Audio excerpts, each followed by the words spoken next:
It's Iris, and it's Tuesday. So that means it's time for what? Another Tipsy Tuesday.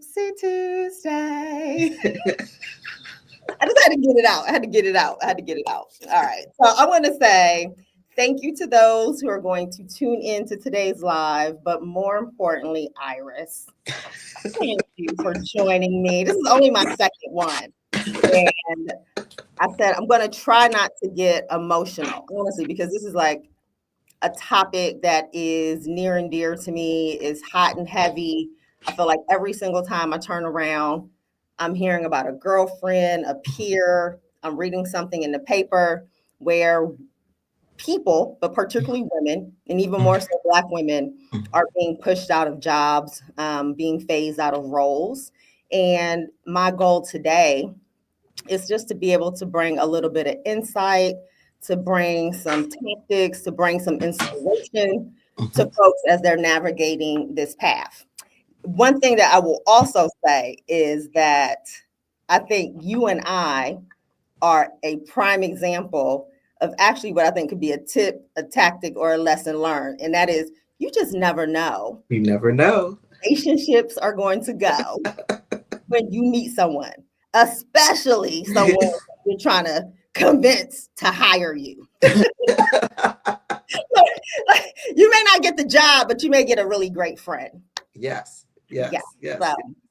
So with that, Iris, I mean, I could introduce you and run down your receipts, but I want you to tell us who you are. Oh And my goodness. what's your background? And what do Oh. you do with Stanton Chase? Who's Stanton Chase? Well, first of all, Eris, thank you so much for having me. I've been so excited about doing this podcast with you and just talking to you and connecting. And I think you said something so powerful. You never know what that connection you make with somebody, what it'll do and where it'll lead. And ours definitely has led to a fabulous place. Yes, it has. Definitely to a fabulous place. I'm Iris Drayton-Spann, and I am a managing director at Stanton Chase. And Stanton Chase is an executive search firm where I retained 75 offices in 40 countries. I work out of the DC office. It's been wonderful working there, coming up on 4 years in January 2026. And it's just been fabulous. We get to work with all industries, filling all types of roles and levels of roles. And getting to work with a lot of great organizations, but also working with wonderful candidates that we source for these roles for these organizations. My specific portfolio is public media, nonprofits, NGOs, and associations. I have some for-profit clients as well. But I definitely have used all of those years' experience of when I was a human resource executive and also a chief diversity officer. And I'm able to use all of that here at Stanton Chase to do the work that I do. And I think what I bring most definitely is the people connection.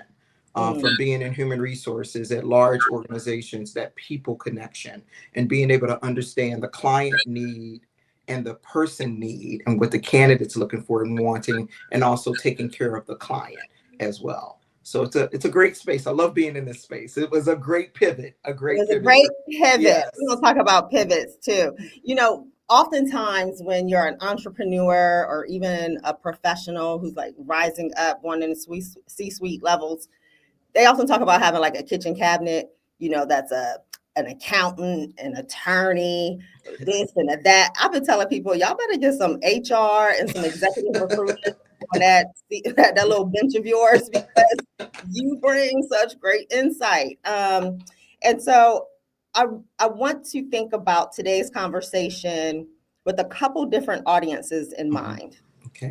Unfortunately, I can't really see comments right now, but I've been thinking about audiences that include, Iris, you froze on us. I'm There still you go. here. Okay. Audiences, Okay. you still here.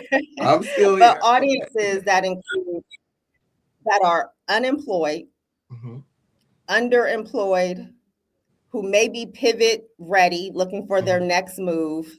And then last but not least, just probably unclear and need a little bit of advice because they're now in a situation that they've never been in and they're Hmm. trying to think about Hmm. what to do next, Hmm. right? Hmm. So if you are, one of those buckets, I want you to be listening intently as we drop these nuggets today. All right. So you ready to dive in? Yes, I'm ready. I'm Okay. ready. Okay. You're ready. So let's start with market trends. Mhm. Because you ran down for us how you've been in this space for quite some time. Is there anything that you're observing that's feeling different about the job market right now compared to, a few years ago, or even when you kind of started out in this space, particularly for experienced professionals? I think the biggest thing that I've seen is the shift. There is a shift. I mean, and this happens, it's cyclical, it happens all the time. From, going different industries, manufacturing, banking, private industries, for profit. I think it's the shift that I've seen that's been happening in the market. There are jobs still out there. It's just that they've shifted. There's a new job, jobs that existed 15, 10, and even maybe 8 years ago might not exist now anymore because they've changed. AI is out there, it's prevalent. We all know about it. We need to learn about it. We need to understand about it, but it is not taking all the jobs. There are still jobs that need people with brains to do the work, with experience, with know-how, who want to come in and add that experience that they have, or that new learned experience and skills that they can bring to an organization. But I think that's the big thing. It's changed. The industry has changed. Jobs have, 10 years ago, there wasn't a chief revenue officer at organizations. That's something new. There wasn't a chief innovation officer. That's a whole new way of thinking for a lot of organizations. Bringing someone in to help them look at the organization differently and where they can go. So I think that's the biggest thing I've seen over, the number of years of how the jobs have changed and what people are wanting and needing and what organizations need. It's just changed. It's changed. What's driving that change? Do you know? Definitely competition. Competition is driving that change. It is a lot of organizations out here that do the same thing. How do you make yourself stand out? How do you make yourself different? Like Nike, how do you be different? How do you create a brand that is different? So there's so much competition out here. So I think that's the big thing. The other thing would be thinking differently about what a job is. I think that's the other thing too. And I think a lot of organizations are like, is this a job really relevant now for us and moving forward? Yes. Or does it need to change, or we don't need it at all? Or do we need to bundle these two over here and create something new over there? I think that has a lot to do with it. And also entrepreneurship. I think entrepreneurship is a big piece. It's a big piece because entrepreneurs are creating things, and when they see a hole or a vacuum or nobody's doing this, let me create this and bring this thing forward. So I think those are parts of it. Those are parts of it. Oh my God. So I'm gonna go a little out of order because you said something that really stands out to me. And I just want to encourage those who are on, please drop any questions that you have in the comments. They should pop up on screen. And I do want to know where you are in your journey. If you're unemployed, underemployed, if you feel like you're trying to get a pivot or just a breakthrough. But you said something about, I love the competition piece. And the other part around a lot of organizations, and I'm going to put this on the professionals, a lot of professionals who do similar work who are currently in this unemployment space.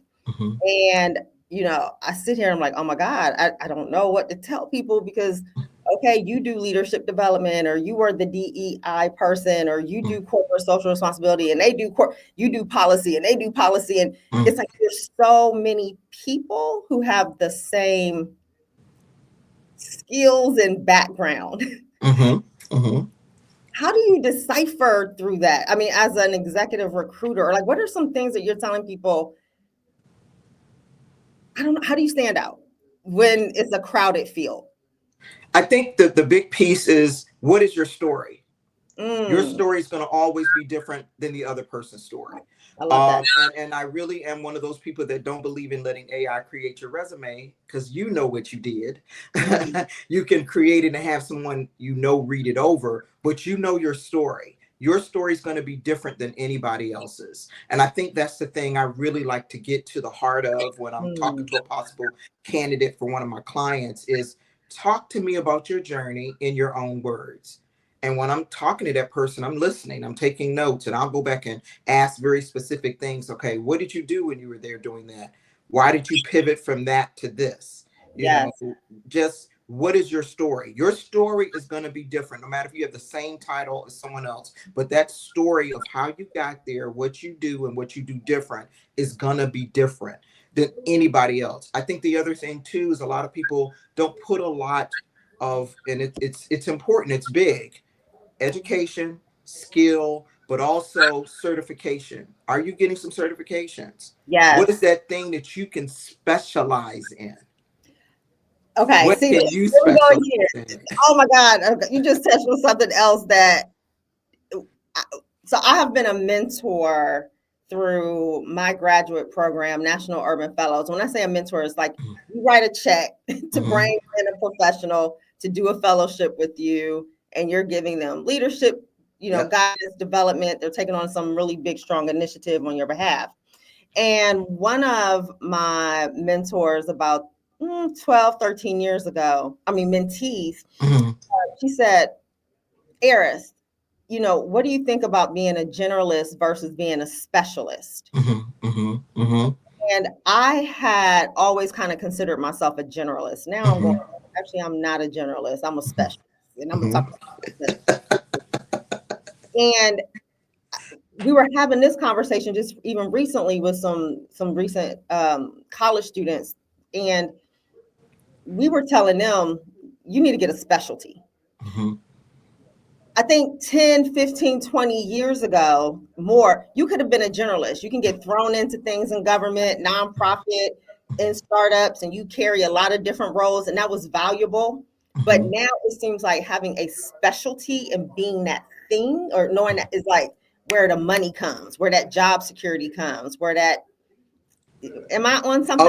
Oh yeah. I really do think, because the market has changed, jobs have changed, the industries have changed, the way people look at talent has changed, organizations. If you have a specialty, if you have a legal background and you're in advocacy, and your legal background lets you have a really direct specialty to a certain group or a certain thing, that's going to stand out amongst everybody else. That's going to stand out. So I do think that's the shift that I'm seeing as well. What is that specialty that you possess? What is that thing that you bring that's a specialty? And I think that's what a lot of employers are looking for. A lot of clients are wanting someone who knows exactly how to manage and lead.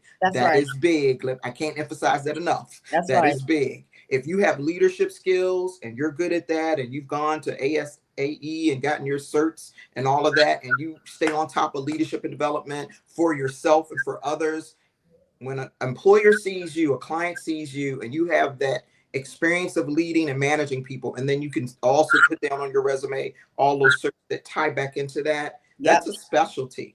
That's a specialty. People want that. That's big right now. People want people who are really good at managing and leading people. That's what I was going to say. That is my specialty. I used to think that I didn't have a specialty because I was in the nonprofit space, government space, for-profit. I did a lot of cross-function. I said, no, but you know what? My specialty is I can lead, I can manage, I can execute, I can design, I can connect. That is a specialty, right? That's a specialty. Every single person has. And it can go to areas from nonprofit to for-profit to associations. Certain skills you have and specialties you have, you can use in all type of industries. It doesn't just keep you in nonprofits. You can use that in healthcare. You can use that in a private industry, private equity, whatever that organization is. You can take very specific things you have and skills and that specialty and use it across different entities. You can use it. I like that idea of thinking of a specialty in a different kind of way versus just like, I know how to do IT. I know how to do, it's like a specialty in terms of certain skills and not functions. Yes. It's the skill. It's the skill. But you need a specialty these days. Oh, yes. All right. So we got storytelling. I'm an iteration person too. You got us onto the S's. We've got storytelling. We've got specialty. the next thing I wanted to talk about, and I would love to, see it from the chat. What is maybe the biggest kind of challenge that people feel like they're facing right now as they're trying to go into the job market? One of the things that I am hearing from my peers, Iris, like they just can't even get a call back. Like they're not even getting interviews. And I'm talking people with 10, 15, 20 years of experience. That's the one. The other is if they do get a call back or interview, they're getting ghosted. It's like ghosting is not just for dating. It's in the job search space. Like what is going on? People just ghost you. So one, tell us, what does it mean when you get ghosted by a company? Are they just over you? I mean, what is that? Okay, first of all, because I'm a former HR executive, give HR people some grace. Okay. Please give them some grace. They're working with hiring managers. They're working with new systems in their organizations. They might be working with a smaller team that they're trying to lead. And everyone knows everyone's out here looking for a job right now. So when you apply, and I see it on LinkedIn all the time, if you apply, you might be one of 300 that applied in the first half hour that they posted the job on LinkedIn. So it's a lot of people out here looking. It's a lot of people out here searching. A lot of organizations are using applicant tracking systems that's going to either, move you forward or not. That's one aspect I want people to think about too. If you are putting yourself in an applicant tracking system, how are you putting yourself in there, making sure you're following the keywords so you won't be kicked out of the system. I think the other thing too is it is overwhelming for HR folks and the hiring managers, because the hiring managers are working with the HR people. Hiring managers are like, oh my gosh, how do I discern? How do I pick this one person out of 1,000 people who applied for the job? And we've narrowed it down and narrowed it down and narrowed it down. So it's that part of it as well. It's the whole ecosystem internally in an organization that has to manage this process. So not taking up for anybody or anything like that. I know I used to be in it, so I understand. I think the thing that a lot of people should think about is how do you go about applying for a job differently or looking for a job differently? Working with headhunters, that's one way to do it. In our industry, because we're retained, we get clients and fill their roles. One of the things that makes our business really great, especially Stanton Chase, is we pride ourselves on following up with candidates we work with. That is big for us. That's our reputation. That's how I build relationships with my candidates, and they know me, and I stay in touch and follow up, see how they're doing. It's not perfect, but we try very, very hard. One of the things I like to tell people to do is if you see a role that you've applied for, and if you know someone in the organization, reach out to them. Reach out to the person. You can ask for 30 minutes of their time. Can I just get an informational interview with you just so I can see what's going on? I'm really interested in this role. Haven't heard anything back. You have 30 minutes to talk to me. It might not be the HR person or hiring manager, but you might know someone in that organization, a third contact in LinkedIn that you know in that organization that'll give you 30 minutes. They'll tell you about what it's like to work at the organization. And I think we have to do a little bit more homework now than just apply. So that's my other tip. That's right. Do not apply for 500 jobs. Right. Be discerning. It's gonna wear you out. And I definitely want to, first say I feel for anyone who's been laid off and not working right now. Give yourself grace. Give yourself time to get over it. Get yourself time to, how do I move forward? Get around your friends, your family, your network so they can uplift you. So give yourself some grace if you've gone through that. You're not the only one. But the flip side is applying for 500 jobs. People can see that. People can see that, especially on LinkedIn. They can see if you've applied for 500 jobs. And if you need a job, we definitely understand. We can feel you. We understand. But really, really be specific about where you want to go and what you want to do. And that helps you manage that thing too. It helps you manage it better. What's the 20 places you'd like to work? Let me see where they have opportunities. Let me see if I can apply, but let me see if I know people at that organization. So instead of the 500, narrow it down.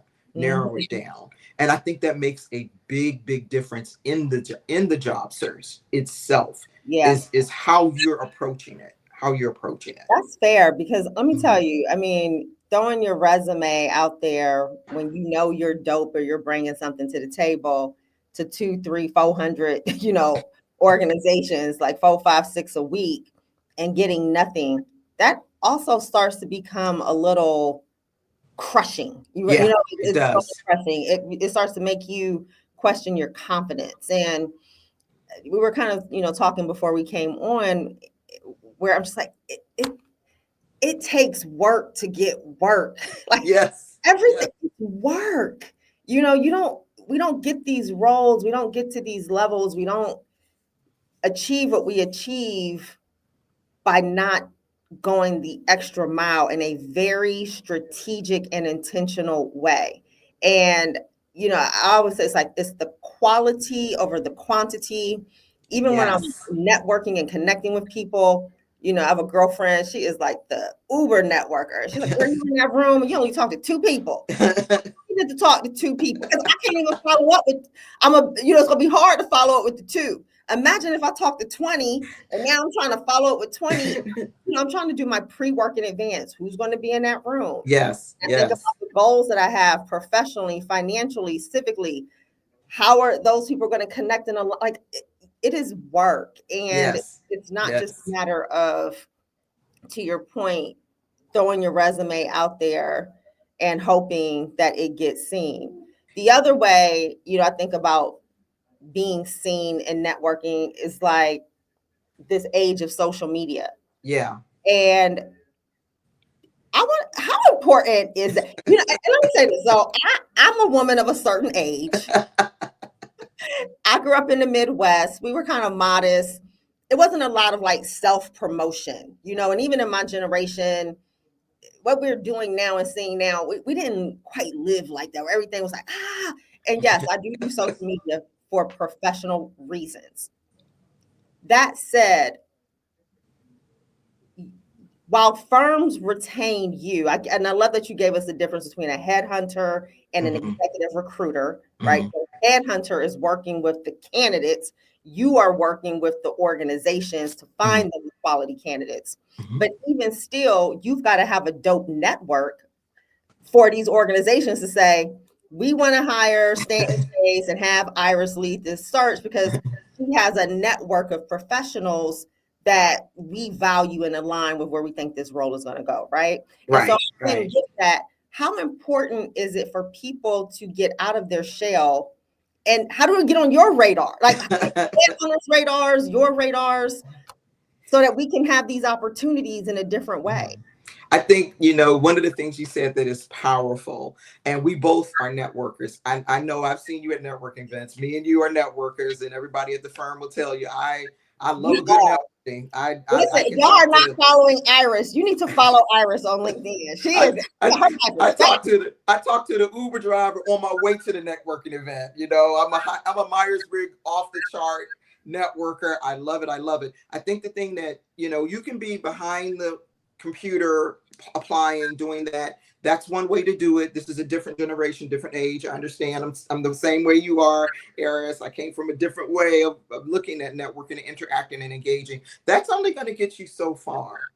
It's the being in a space with other people you don't know who Don't know. might can tell you about something that's out there that could fit what you're looking for. You You don't. don't know unless you're out there. You Yeah. don't know unless you put yourself out there. Networking, I mean, I know a lot of people aren't extroverts. You might be an introvert. But one tip I always tell people, when you go to network, if it's people you don't know, like you said, Aries, look at who's going to be in the room. Check out who's going to be in the room ahead of time, so you can have your little list. But when you're talking to somebody, ask them about them. Mm. Don't start talking about yourself first. Ask the person about, who are you? Where do you work? What do you do? What's your favorite hobby? Where do you vacation? I love that. When someone gives you the time and attention and you want to get to know them, they're like, oh, they're asking me about me. That person's going to stop and give you attention. And that gives you an opportunity for them to say, well, tell me about you. But when you approach the person, you want to know about them I love first. that. Yeah. That's to me, that's the big tip with the art of networking, because you never know who knows someone that might be hiring. You never know if this person you're talking to might have an opening on their team in the next 3 months. That's You right. never know if the person you're talking to, and this did happen to me at an event where I was talking to the president of a national giant national beauty organization. And when I saw him on television, I went, oh my gosh, that was the person I was talking to. But I was just talking to him and having a great conversation. Wasn't talking about me, just talking to him about the event, what was going on. And then they said his name and he walked to the stage and spoke, and he winked at me like, I gotta go now. And I'm like, I wouldn't have known that or had that interaction if I hadn't just talked to him about him and getting to know him at this big event. So I think that's powerful. You have to get yourself a little uncomfortable sometimes. And it goes back to doing things differently. If you keep doing the same things over and over again with the same result, that's what you're going to keep getting. So you do have to change it up and do it a different way so you can get a different result. Yeah. And there's a lot of great organizations out here, lots of great recruiters, a lot of great headhunters. Google them, they'll pull them up. You can see a lot of them post their roles they're looking for. Use the resources that are out there. Use the resources that are out there. Would that be a tip then that you would suggest? So not just looking for jobs in the traditional way of like a LinkedIn or a job board, but going like researching firms who have jobs that they're trying to fill or roles that they're trying to fill. Yes. I love that. Yes. I had never thought of that before. Yes. And a lot of them, we don't do that because we are retained. We don't do that. But a lot of other firms post their roles. You can go and Google them and they'll post what they're filling. They'll post the roles that they're filling. And that gives you a different way to approach getting into a role that you might be interested in. And I think something else you said too about, we talked about this too before we got on today, pivoting. The art of the pivot. You did it. I did it. It's the art of the pivot. If you've been doing that same thing over and over and over again, and nothing's wrong with that because you have the experience now in that field and in that, expertise in that area. But what if you try something different? What if you look at a different space? What if you look at a different career? What if you look at how do I pivot to get into this thing over here? I mean, you can do it. It happens. People do it all the time. All the time, right?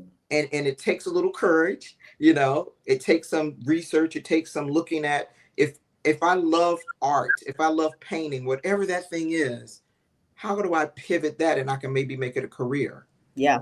You just never know. I love art. I love it. Art too. Oh my God. It's obsessive. It's obsessive. It is. If I could be a museum curator, that is the ultimate that I could be, because I love it. I just love being in that space and being around it. But what's that thing you love, that pivot you could do if you're ready for a different career, not just a career you had for 10, 15, 20 years, but if you could pivot to something else, if you could pivot up, what would that look like?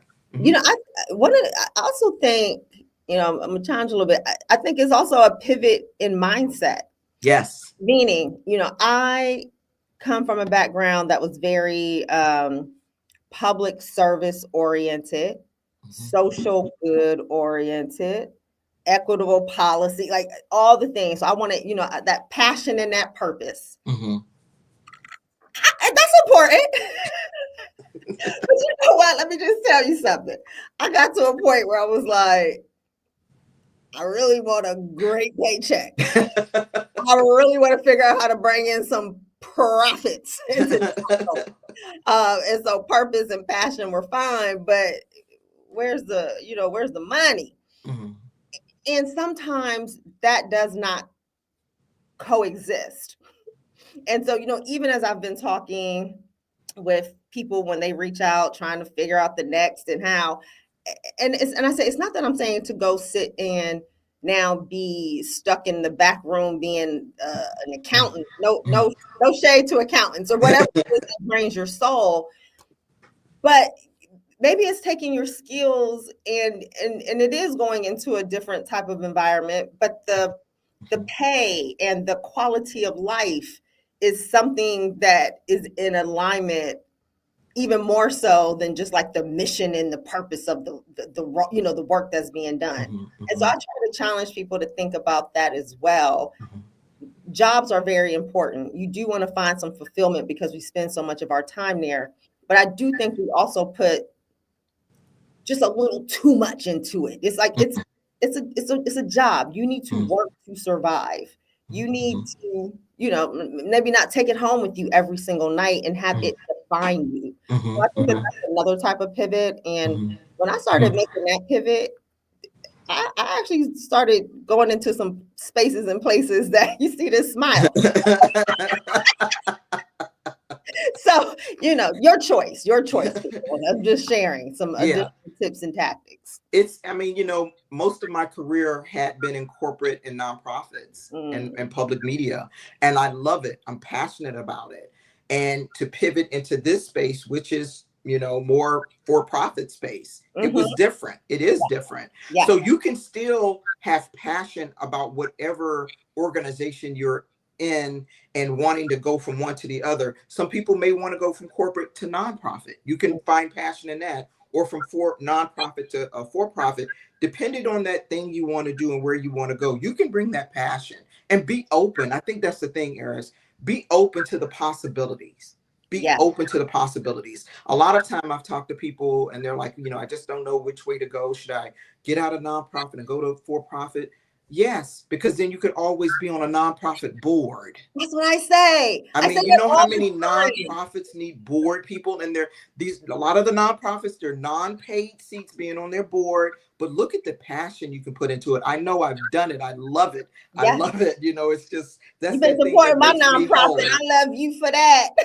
I love it. I love it. It is. It's like that's that space where I can go and I know I'm helping and giving back. So you can do both. It's no rules and regulations that said you can't go from one to the other or from corporate to nonprofit or nonprofit to for-profit. You can do it because there's other things you can do.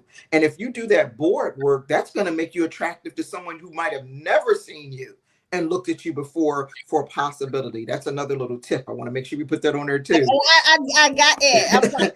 I'm calling it the next S, which is skills transfer. So we've got That's it. specialty, we've got storytelling, we've got skills transfer, Yes. skills Yes. pivoting. Absolutely. Yes. I love There's it. lots of organizations that would love to have brilliant, smart, skilled, experienced people on their boards to help them, to help lift them up. Bring that accounting skill, bring that HR skill, bring that public relations skill, bring that advocacy skill, whatever that is. Boards would love that. Nonprofit boards in your community would love to have you to be a part of it and uplift them, because that's where you can put that passion.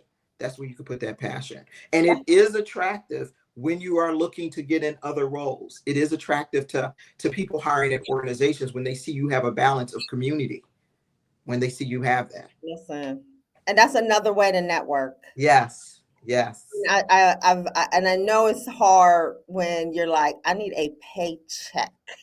And I also tell people, listen, you got some time on your hands. So if you're not working out, which I'm passionate about, then go serve. That's the other Yes. S, right?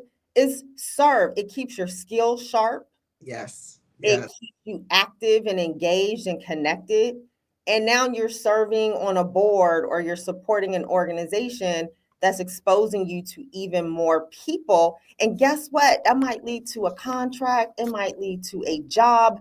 You never know. You You can't, but never know. sitting in the house with all these great skills and specialties and an amazing story that you're not putting out into the community does you no good. You So never know who you're going to meet being on a board. You never know. You never know if that person works at a large national for-profit organization and you're sitting next to them in the meeting, helping the organization do some strategic planning. And that person sitting next to you is like, oh, by the way, we're looking for like a VP of this at our organization. You know anybody? It could be you. It could be that's you. And you're on this board with the person sitting next to them and you're just like trying to not, do a rocket out the chair, but this person's asking you, and it could be you, and you can say, right. can we talk after the meeting? I'm very interested in for me. I'm very Yes, interested for me. So it is. Be intentional about how you're operating as you're looking. yes, Be absolutely. intentional. I love Sandra said, people assume that nonprofit boards don't pay, and that may not always be the case. Do your That's research. for sure, because Yes. I will Yes. say, but there was one nonprofit board when one of my former bosses was on, and I said he get paid how much? And that's when I Yes. first learned about big compensation Yes. on the board, Yes. and that wasn't even a for-profit board, and it was Yes. almost six figures. What? Do your research. A lot don't pay. It's, just getting that experience and volunteering, getting that experience, but a lot of them do. Do your research. Check. Don't don't cut yourself off. Do your research. Just go online and do your research, and you'll find them. You'll definitely find them. Lots of them do. Lots of them do. So we're going to transition into the second part where just a bit about, so we've talked a bit about the market and what's influencing, you know, jobs and being wasted and all the things. But so let's say you are getting the call back, or maybe you're not getting the call back. It could be both. And I was talking about this series I did called Ready and Respected. Yeah. And I think for many people will say, well, I have 15 years experience, I have 20 years experience, so therefore I should be in a C-suite role, or I should be making X amount, 6 figures. And it's like, maybe, I don't know. If they don't respect you or see you in that way, then you're not going to achieve that. Or maybe, and I've had this happen to me, and I'll admit it, earlier on in my career where I was given opportunities to lead, and I'll be honest, I wasn't quite ready for that magnitude of leadership, and the organizations didn't provide a safety net or, you know, any kind of framework to help me transition into it. And oftentimes we don't get that grace. We got to come in, we got to be ready. So I talk about being ready and respected. So when you are looking for candidates for your clients, what signals like readiness to you? What demonstrates executive presence, leadership quality? How do you know you found folks that are worth putting up in front of them? I think that the big thing is know yourself. First, know yourself. If you don't know yourself, how are you going to say that to someone else, who you are in your story? It goes back to that story. You have to know yourself. We ask a lot of very in-depth questions. A lot of questions. Before any of my candidates get in front of my client, Iris has asked the 20 questions. And, you know, I'm listening to you. I'm seeing how you're answering that question. We ask everything because we do want to see if you're ready. We do want to hear if how you have led, not just if you lead, how you led. If you know budget, what kind of budget, small, big, large. Did you have somebody else that did it and they just gave it to you and you read the numbers? So it's a lot of things that you have to stop and think about if you're ready to be in that next level. I also like to tell people, look at people who are in that next level to see how they got there. But also see, you can see it on LinkedIn. You can see the things they did in those jobs when they were at that VP level, at that C-suite level. And you see some commonality. You'll start seeing commonality. You'll see not just management and finance and budgeting, but you'll see organizational development. You'll see a whole lot of key things when you look at other people who are in that role that you're aspiring to be in. And then stop and look in the mirror, like Michael Jackson said, look at the man in the mirror, look at the woman in the mirror, and go, am I doing these things? Have I been exposed to these things? Am I letting myself learn these things? Mentorship. Who's your mentor? The mentor you had 20 years ago may not be the mentor you need now. That's right. And I have lots of mentors I've had in my careers, and I've had to adjust coming back and forth because where you are now, you're having a different outlook on where you want to be. You need somebody who's been in that space or understand it that helps you look at this space. Because it's different than 15, 10, 20 years ago. It's different now. You're in a different space. So it's okay to have more than one mentor. It is okay. It is okay. And to have them even at all stages of your professional journey. I think that is all really stages. Important to highlight, not just in the beginning. We keep trying to constantly level up. And so you need different mentors. I got one when I came into this space. When I got into executive search, I had a mentor, a couple of them. You know, because I was like, what is this? How do I do this? What? You know, and understanding. And I wasn't afraid to ask the questions, to ask for help, to ask for assistance, to learn from somebody else who I saw is doing it and it's successful. That's the other piece. You know, success breeds success. So you want to be talking to people who are successful in this thing you want to do, because they're going to give you nuggets that you won't find online. They're going to talk it to you and tell you, and they'll tell you the good, bad, and the ugly. And I think that's the other thing too, when we're meeting with candidates and I'm talking to people, I'm like, tell me the good, tell me the bad, tell me the ugly, because I want to know the whole person. Where do you see yourself needing some more growth and strength and development? Mm-hmm. You know, and if you have to be honest with yourself first, because people can see if you're lying. They're That's gonna right. read it, they're gonna see it, they're gonna ask you some deep questions, and you'll be like caught off guard. Because if you're just trying to play it off the cuff or read from a script, they're gonna know when you're reading from a script. When you reading that Chat GPT prompt, They will know. They will know. you know, Experienced I love that. leaders. Yeah, Woo. I love that you bring that up too, because people who know me. They're like, Iris, you are like, you just gonna be Iris. And I am. And I had to get to that point. I've kind of always been like that, a bit of a nonconformist, an outlier. But then there was times where I was trying to like put the suit on and do the thing. Oh God, it was killing me. And you know, I'm very fortunate in my 9 to 5 that I get to be who I am Mhm. and be accepted for that. I am fortunate that on my side hustle, that the clients that I get to work with, you know, accept and embrace me. And I think when you can get to that level of like comfort and confidence, because at the end of the day, it didn't matter if I was being me or trying to Mhm. be somebody else. Mhm. Neither of those directions led me to any additional job security or enlightenment, or, you know, it was like, listen, if I'm gonna have to deal with then I'm gonna do it the way I like to do it. And I'm gonna show up how what. And so I value that you raise that you're asking questions to get the totality of people. Like, Mhm. we don't just want you to come in and be one way. When I interview people for jobs or for opportunities, one of my favorite questions, and we all get this question, why do you want this role? Yep. And I tell people this as soon as they start with me. Oh, I love the mission. Oh, I want to serve women. I want to be a philanthropist. I said, stop it. I'm going to give you one more chance to answer this question honestly. Why do you want this role? I tell people, I have my whys, and it's not Yes. always about the work. You know, the role I was in before this, I wanted that role because I wanted to speak on national stages. Mhm. I wanted to work with corporate clients, and I wanted to work 100% remote.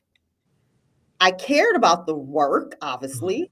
I Mhm. was committed to the work, but as long as I could do those 3 things, all the foolishness that came with the role made it worth it, right? And so here I am now in commercial real estate, and my wife's like, I want to be in a whole different network. I want to do international work. I want to be and it's like, okay, I can do these things. It's not about the mission. It's not about the role. And so, and I could be honest in saying that, Mhm. and that gets Mhm. respected, right? And people, they recognize that. So it's like, Oh stop being yes. scared Yeah. to be Oh honest. yeah. I Do think not I be. think people you just you just said so much. I'm over here just like about to jump out the chair, because if you can't convince me why you want the job, you're not going to be able to convince my client, That's because you got to tell me why do you want it. If I'm reaching out to you, it's because I think you have the experience and the skills and the qualities for it. But then after we've talked through it, okay, now tell me why does this excite you? Oh, intent. Yes. Why does it excite you? Why do you want to be a part of this? Where do you see yourself at this organization in 5 years? That's If, right. if, if you get this opportunity, somebody had put in the question in there in the chat. I just saw it, and I have to bring this up. Your LinkedIn need to match your resume. That's the first thing.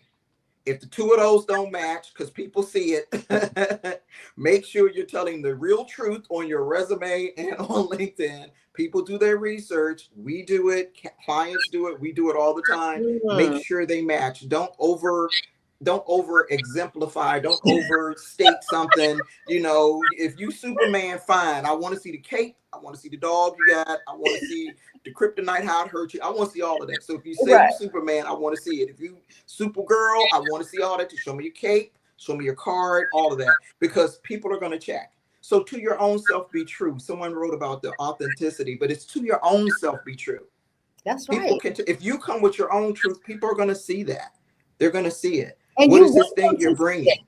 You want them to see it because you don't want to go into a job or an environment that is going to bring you misery. Like, Yes. I would rather, I hate to say it, like, yes, I want a paycheck. Yeah. I've had some jobs. I'm not even gonna lie. I mean, I just quit before I even had another job. I can't do this. I'm not doing it. Right.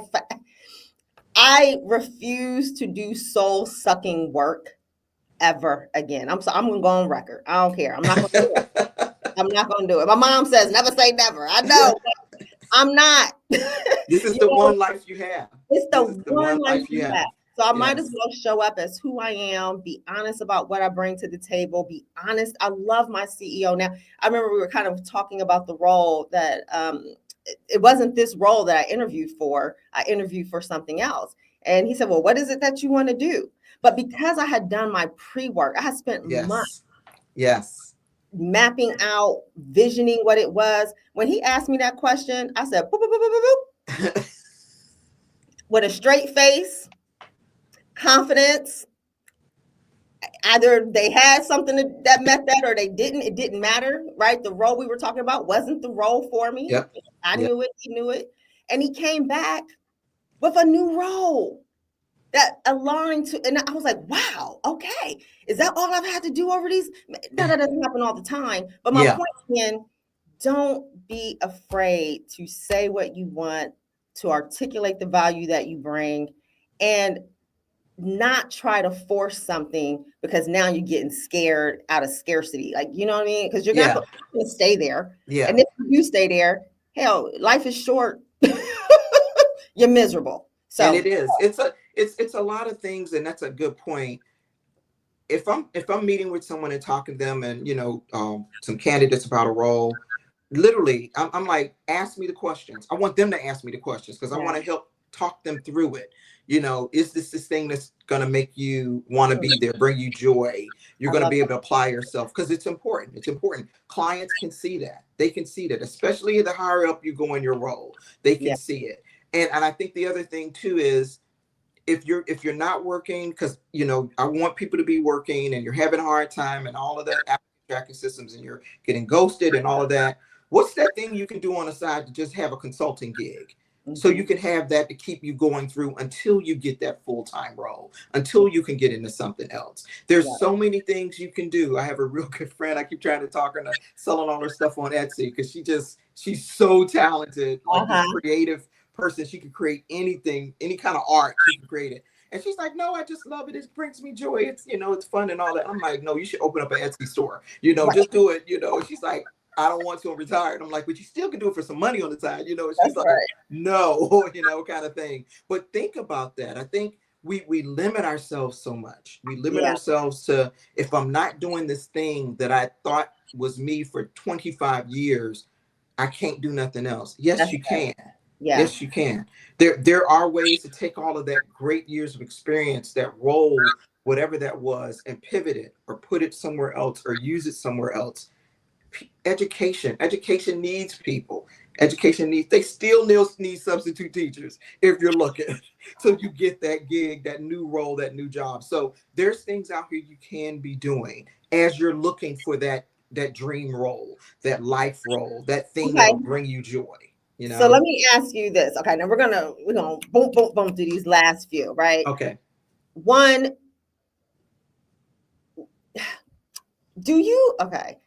how do I say this without sounding? All right. Do you consider candidates who are in that kind of situation? So for instance, someone just shared with me that a girlfriend of hers, after years of experience with a Fortune or a private sector job, lost her job. She's now working at Wegmans. Mm-hmm. She's trying to find the next thing and she can't. Do you look at clients? I mean, do you consider candidates like that? Like, what kind of impact does that have? It depends on the role. I consider candidates. You're working. I consider candidates. I'm looking at where you came from. Where you and what you can bring to the table and those skills that you bring. I think people are more understanding because of the times that we're in right now. So many people are laying off, downsizing, reorg. They know a lot of people are looking. They know a lot of people are trying to fill the gap. But what is that thing that you did that you're really great at? You know, if you're an accountant and have accounting experience, you can still be an accountant and get a job and get, employed. But you have to do what you have to do. And that's no big thing for me. I had a person I hired who had been out of the job market for years to start a family. I hired her because she wanted the job and she was telling me about the organization. She had done her homework. She worked on my team. I loved having her. I saw the experience she had. And I was like, I don't care about that. I'm looking at what you're bringing, what you're asking me. You've done your homework and looked into this organization, and that drive, and that's what I wanted. That's what I wanted. So people still look for that, So interviewing at the executive level is different. It's one of my mentees. I'm happy for her. She's got a big interview coming up later this week. And I said, well, do you want to prep or talk about it? And she said, I think I'm good. I said, let me tell you something. I said, the different interviewing to be the number 1 or 2 or in that suite is different than interviewing to be. And she said, oh, okay, well, let's set up some time. Right. So it is a different game. What are some of your top do's or don'ts? You said the first thing, practice with someone. Practice. Either practice in the mirror, practice with a family member, friend, practice, have them ask you, drill on the questions so that when you do show up and present, you're calm and collected. And I always say, you can Google it too. Think about some questions you don't think they might ask you. You can actually put that in Google and bring it up, because you just never know what an individual might ask, what a panel might ask. But practice that first and foremost. Practice. You're never too old to be ready. And you never know who's going to be on that interview panel. You never know. It could be a board member, it could be a C-suite from another division or department, and they might throw a question you didn't even think about. So that practice helps you stay calm and helps you stay centered so you can be ready. And it's okay to say, I might not know the answer to that, but here are my thoughts on something similar. Oh, I like that. That's where I want to be strategic. That's where being strategic is. Being strategic. Definitely. I like that. That was a good answer, right? Y'all listen to that one. I might not have done that directly, but here's something similar in how it and that's how showing it translates. That's strategic thinking. I love that. And the other thing I'd say too, do your homework on the organization, please. Please do your homework on the organization. So how do you find that? This is getting into the nitty too. I mean, we talked about networking, but like, how do you find candidates? Like, again, if I'm hiring Stanton Chase, I'm hiring you, it's because I think you have access to a network of candidates that would bring us value. So how do you find candidates? How do candidates get on your radar? I don't want them flooding your inbox, because that's not it. But it's just how do they connect? I'm sure we do a lot.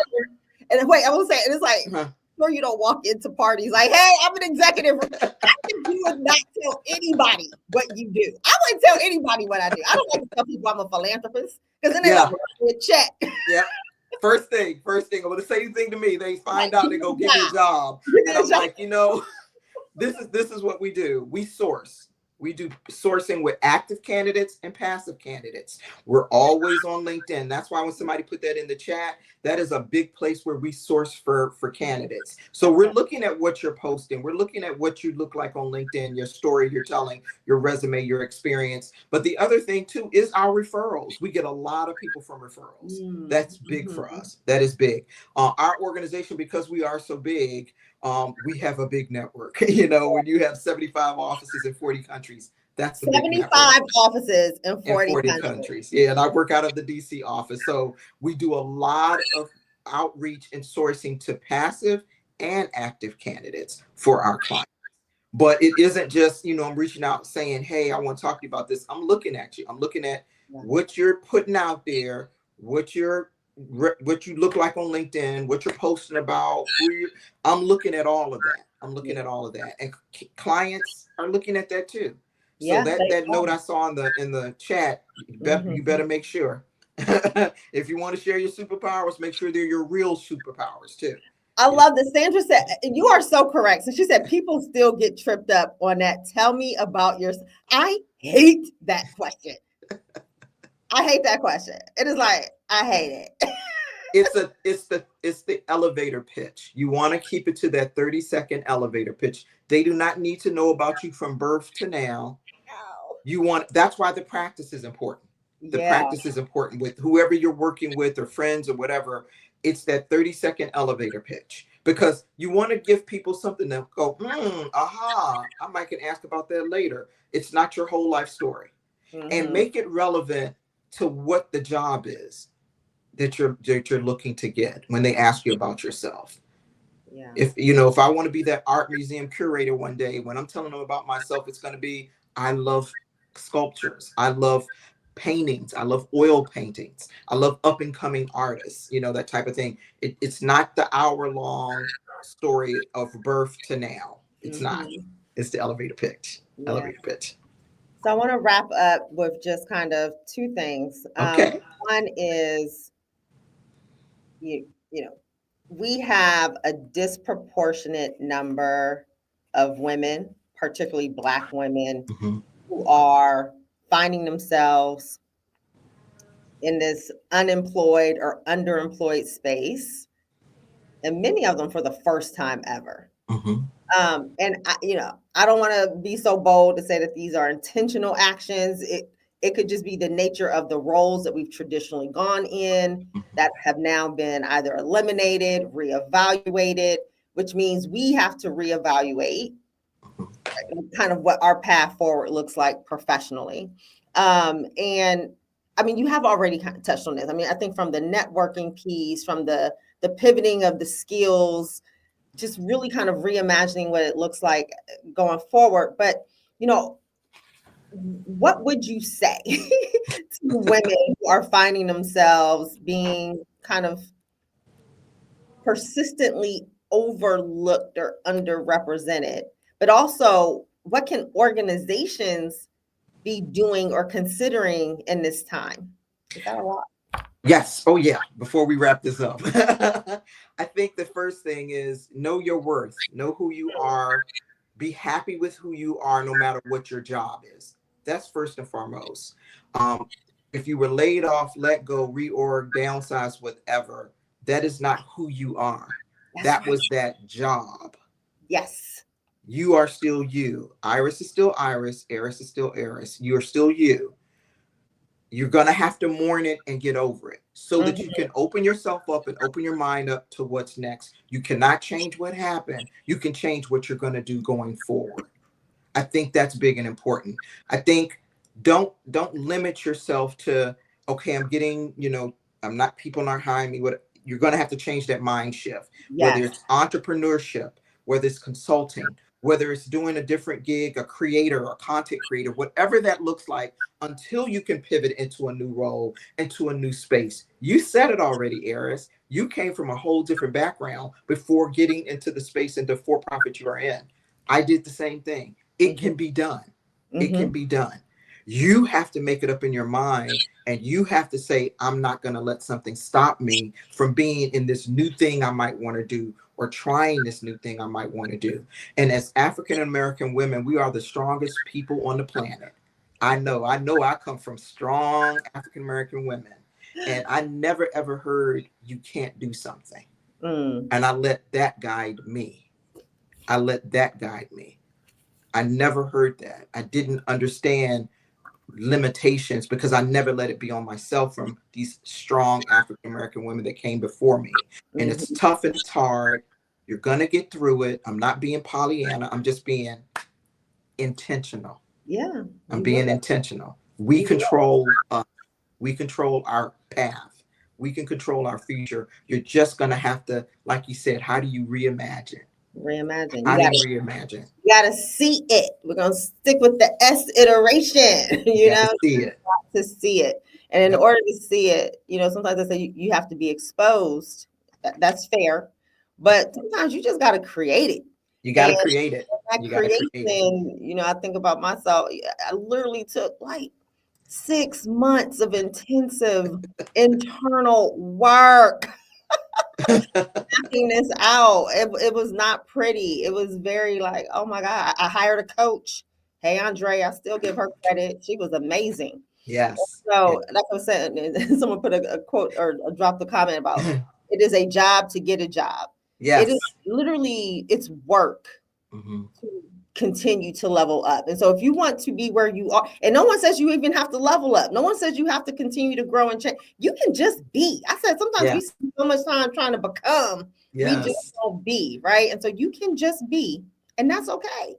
But if there's something in you that's saying you want more, you desire more, you need to get more, you really are going to have to be strategic, intentional, and put in that work. So You have to put the work in and be okay with you.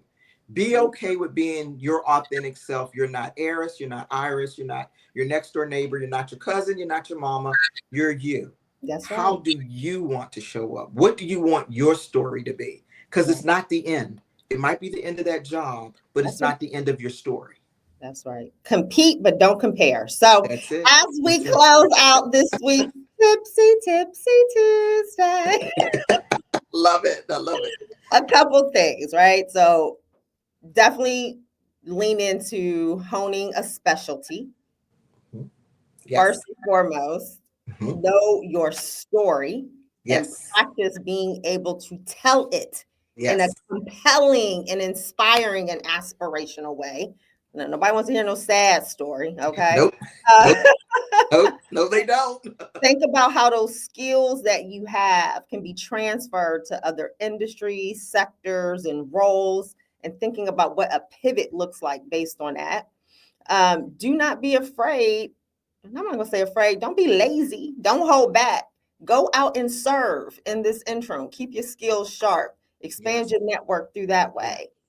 Support organizations that are trying to do good, because it doesn't always have to be you doing it, Yep. but you got some skills and a story that they can leverage so you can serve in that way.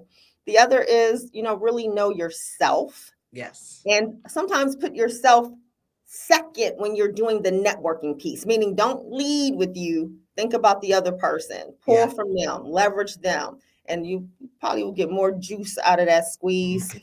I'm also throwing in there, don't be scared. These Yes. are some Don't be very scared. uncertain times, but Mhm. you can't be afraid to put in the work. You can't be afraid to put yourself out there. There are many times that I've been rejected. Mhm. I don't even know if y'all want to know all the rejection I got. You'd be like, how you standing, girl? I don't know. Iris rejected me, but look at us now. I'm just like, look at us now. That was Look okay. at us now. It's a long story, y'all. It's a long story. And be sure to ask questions, right? Yes. Ask those questions. And then the last thing is you've got to see it. Yes. Nobody can see this for you. Nobody can believe this for you. No one can drive this for you but you. Yes. And you got to bring us along. Yes. You got to convince me. When I was raising my daughter, I would say your number one thing is to get other people to do what you want and need them to do. And I didn't mean it from a manipulative or type of way. But like if you want something, you've got to get it. And so that's where we are, right? That's where we are. Um, You got it. Be uplifted. Be uplifted. be Each and every day. uplifted. Be Follow uplifted. us on LinkedIn. Don't kill us in our DMs. We do. We both try to take time to, consult and advise and support folks on this journey. But, Yes. We can't get to everybody, which is why today's Tipsy Tuesday Live was so special. Thank you. Thank you for having me. Thank you so much for you. having me. And Definitely. make sure Stanton Chase is able to see all the great work you all are doing because they need to do this for their clients. Okay.